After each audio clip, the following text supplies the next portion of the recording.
Good morning বন্ধুরা, ঠান্ডা ঠান্ডা কুল কুল সকালের ভালোবাসা দিয়ে দিলাম তোমাদেরকে। আর আমার হাতেও এক গ্লাস ঠান্ডা ঠান্ডা কুল কুল ছাতুর শরবত নিয়ে বসে গেছি।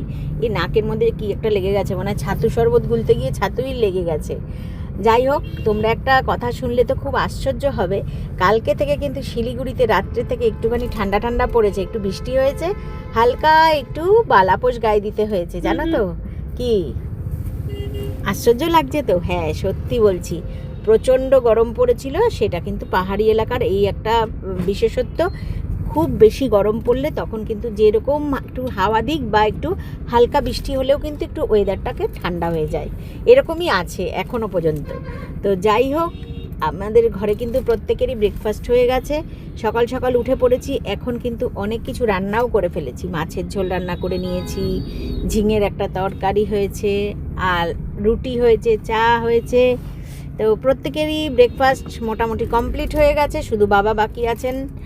আর আমরা এখন যাব, রেডি সেডি হয়ে গেছি, একটু যাব বাজারে, তার জন্য একটু তাড়াতাড়ি খেয়ে নিচ্ছি। মার সাথে একটু হাসলাম, মারও দুধ চা খাওয়া হয়ে গেছে। তো টাটা, আবারও কোনো ভিডিওতে দেখা।